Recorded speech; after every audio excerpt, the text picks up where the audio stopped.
Bismillah, walhamdulillah, salatu wassalam ala rasulillah, salam alaikum, ravi de vous retrouver pour une autre vidéo. Alors, dans la lignée de la vidéo que j'avais effectuée sur la barbe, où on explique des divergences religieuses sur des points jurisprudentiels, généralement on essaie de prendre un avis qui est méconnu et d'essayer d'en expliquer l'argumentation à des fins pédagogiques. Hein, le but n'est pas de faire changer d'avis les gens, mais c'est pour permettre d'avoir plus de compréhension entre les musulmans, puisqu'on peut voir à travers Internet que certaines questions créent la dissension entre les musulmans, entre les jeunes musulmans francophones notamment, que ça peut amener une dissension, une haine. Et donc l'objectif de ces vidéos, on va prendre à chaque fois des points comme ça jurisprudentiels, et on va les expliquer non pas avec une approche partisane, comme je l'avais fait pour la barre, mais simplement dans un but pédagogique, on va essayer d'expliquer la vie et sur quoi il repose. Alors aujourd'hui, on va parler de la musique. Donc l'objectif n'est pas de vous faire changer d'avis sur la musique, parce que tout d'abord, c'est une question divergente.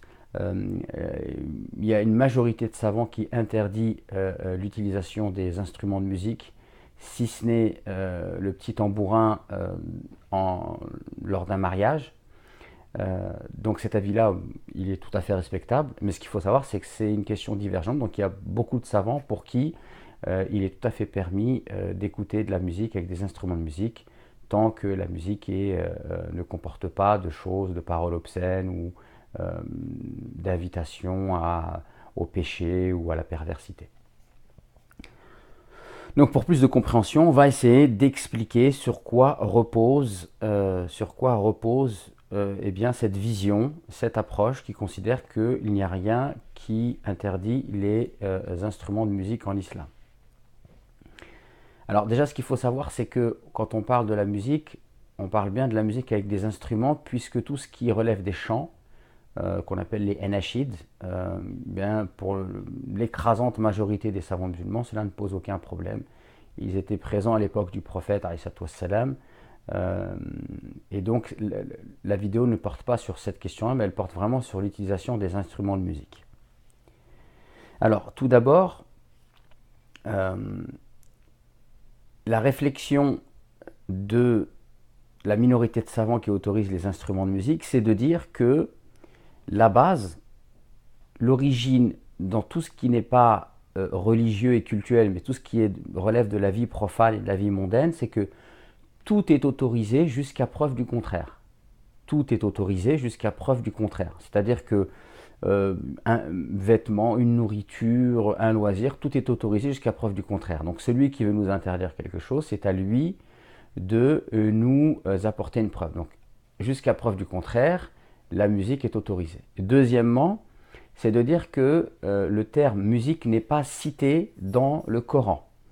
On va le voir, il y a un verset qui revient souvent, c'est le verset de Surat Luqman. Il y a d'autres versets en réalité, mais en fait le terme musique n'est pas cité dans le Coran. Et certains savants disent que l'approche coranique dans l'interdiction, c'est que lorsqu'elle veut interdire quelque chose, elle ne laisse aucune ambiguïté, elle appelle la chose par son nom.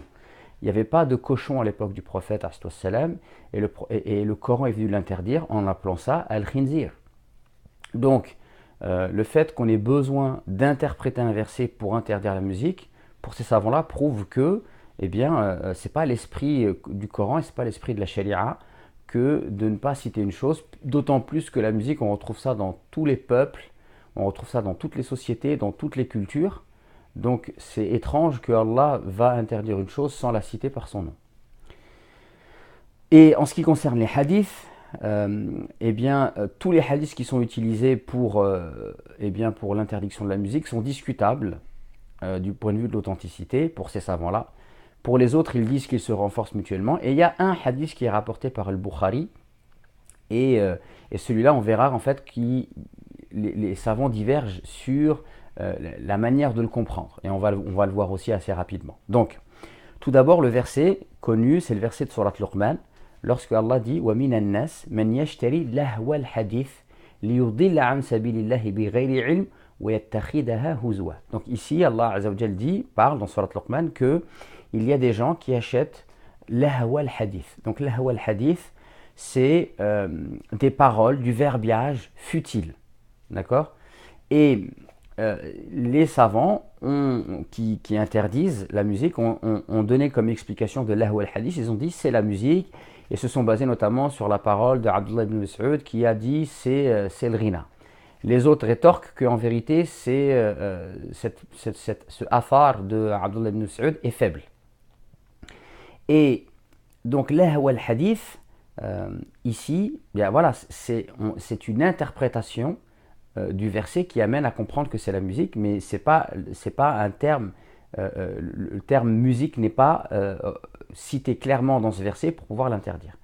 Deuxièmement, comme le dit Ibn Hazm, il dit ici il y a une illa qui voit l'interdiction, c'est-à-dire il y a une raison d'être à l'interdiction, c'est que liyudilla an sabilillah, c'est-à-dire que ce verbe futile il a pour objectif d'égarer hors du sentier d'Allah. Et la deuxième chose, pour prendre la religion en raillerie, pour se moquer de la religion. Par conséquent, il y a une règle chez les fuqaha qui dit al-hukmu yadurru ma'al illa wujudan wa adama, c'est-à-dire que la raison d'être, l'interdiction, ou du moins le jugement, c'est-à-dire l'autorisation ou l'interdiction, est toujours liée à sa raison d'être. Si la raison d'être disparaît, le jugement disparaît. Par conséquent, si la musique ne détourne pas du rappel d'Allah, et qu'elle n'égare pas les gens, et qu'elle n'a pas pour objectif de se moquer de la religion, alors il n'y a plus d'interdiction. Enfin, autre point, par exemple, on a des savants comme Ibn Rushd qui disent que ce verset-là n'a pas été descendu pour interdire la musique. Et il est rapporté notamment parmi les récits que ce verset est descendu pour Nadr ibn al-Harith, qui était un Qurayshite idolâtre, qui était parti acheter des livres perses en Irak. Et en fait, il disait aux gens, le prophète vous raconte des récits de Thamoud et de Ad, et moi je vais vous raconter les récits de Rostom, c'est-à-dire de l'empereur de Perse. Et donc finalement, il faisait une espèce de concurrence. Et son objectif, c'était quoi? Son objectif, c'était de raconter des choses sous forme de poésie, de chant, de distraction, pour faire quoi? Pour écarter les gens de l'écoute du Coran. Donc là, effectivement, Allah Azza wa Jalla est venu vraiment blâmer cette approche.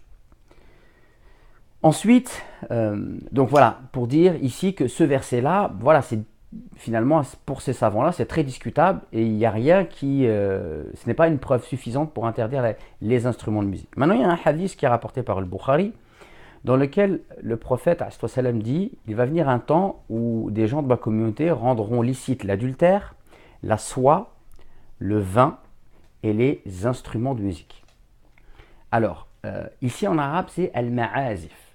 Donc la première chose qu'on peut dire sur ce hadith, c'est que, et là il faut revenir donc au dictionnaire de langue arabe, c'est que « al-ma'azif », ce n'est pas forcément les instruments de musique. Ça peut être le divertissement, ça peut être le chant, ça peut être les instruments de musique. Et je vous renvoie à l'excellente conférence de notre cher bien-aimé, Dr Hassan Amdouni, qui a fait une conférence que vous pouvez trouver sur Dailymotion.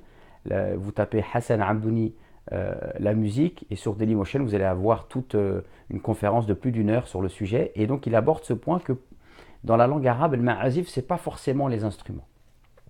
Ensuite, autre chose, c'est que ce hadith-là, pour certains savants, et là il y a un consensus sur le sujet, c'est que lorsque la musique elle est accompagnée, c'est-à-dire de perversité sexuelle, ou du moins qu'elle invite à la débauche sexuelle, c'est-à-dire la fornication, l'adultère, qu'il y a du vin, qu'il y a de la soie, c'est-à-dire il est interdit pour l'homme de mettre de la soie, à ce moment-là, dans ce cadre-là, c'est dans ce cadre-là que la musique est illicite.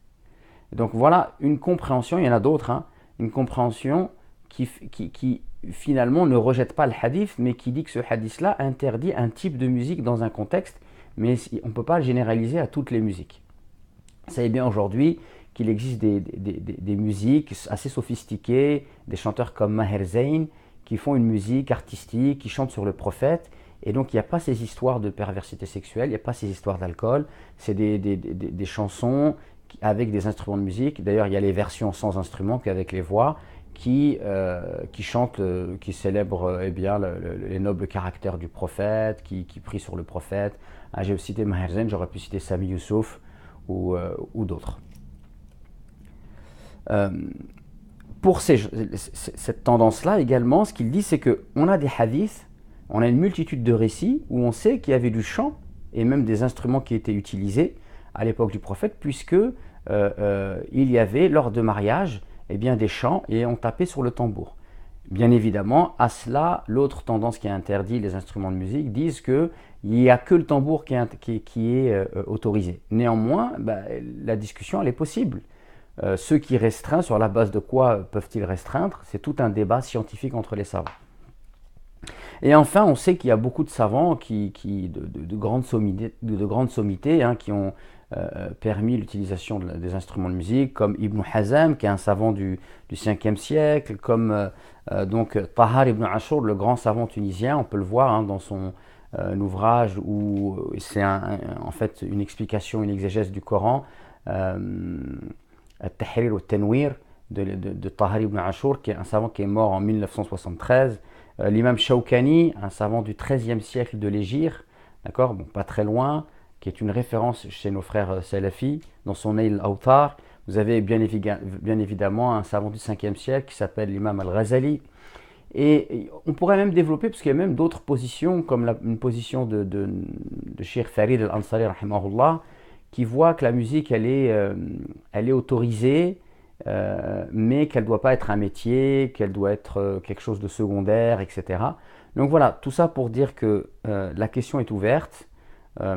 Si vous avez un avis, eh bien, vous considérez qu'elle est illicite, vous avez tout à fait le droit de le penser, mais vous devez l'appliquer à vous et vous devez respecter les frères qui pensent que eh bien, c'est pas illicite d'écouter un certain type de musique.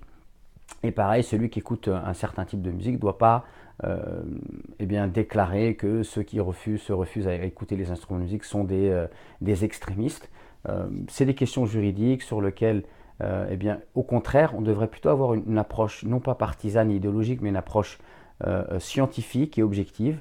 Et c'est une des voies qui peut nous permettre justement de développer de la nuance dans la perception des questions religieuses, d'augmenter notre savoir religieux et finalement de grandir intellectuellement parlant et puis d'apprendre à mieux vivre ensemble et à plus se respecter.